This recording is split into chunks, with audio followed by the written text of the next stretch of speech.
berjudul Pulau di Ujung Mimpi. Dahulu kala ada seorang gadis bernama Elira yang tinggal di sebuah desa kecil di tepi danau. Setiap malam, Elira duduk di tepi jendela kamarnya dan menatap ke langit, berharap ada sesuatu yang ajaib akan datang membawanya pergi. Ia bukan anak petualang, bukan pula orang yang suka keramaian. Ia hanya memiliki satu kebiasaan aneh, bermimpi tentang sebuah pulau misterius yang tak pernah ia lihat dalam dunia nyata. Dalam mimpinya, pulau itu terletak di tengah lautan berwarna perak, dengan pasir yang berkilauan dan pepohonan berdaun biru. Ada suara angin yang bernyanyi, dan udara di sana selalu terasa seperti pelukan hangat. Elira selalu bangun tepat sebelum bisa menyentuh daratannya, dan itu terjadi berulang-ulang.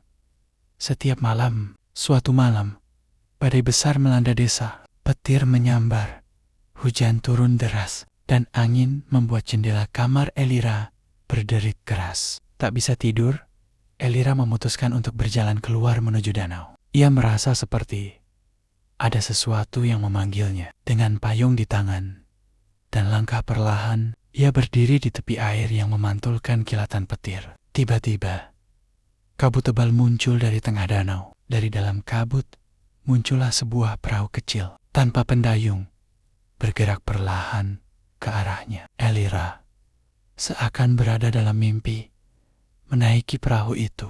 Ia tidak takut, karena hatinya terasa sangat tenang. Perahu itu membawanya melintasi danau, lalu ke arah yang tak masuk akal, ke lautan luas, seperti dunia di luar waktu. Perjalanan itu entah berapa lama. Langit berubah menjadi ungu senja, dan laut perlahan berubah menjadi cairan berkilau seperti cermin. Akhirnya, ia melihatnya.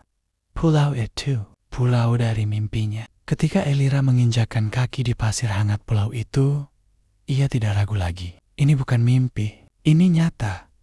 Atau mungkin sesuatu di antara keduanya. Di sana, ia menemukan makhluk-makhluk kecil, bercahaya, seperti kupu-kupu yang bisa berbicara dengan bisikan angin. Mereka menyambutnya seperti tamu kehormatan. Elira berjalan keliling pulau, menemukan danau kecil yang menyanyikan lagu tidur, pohon yang menumbuhkan buah bercahaya yang membuatmu bisa melihat kenangan indah, dan sebuah rumah kecil dari batu putih. Di sana, tertulis namanya di atas pintu, seolah pulau ini telah menunggunya sejak lama. Hari berganti hari di pulau itu, tapi tak ada rasa lapar, tak ada rasa takut, hanya damai dan suara tawa lembut dari angin. Kadang, ia merasa mengingat sesuatu, seperti bahwa ia pernah merasa kesepian, pernah merasa dunia terlalu cepat. Tapi semua itu terasa jauh, seperti kabut pagi yang memudar saat matahari terbit. Suatu hari, Elira menemukan cermin di dalam rumah kecil itu.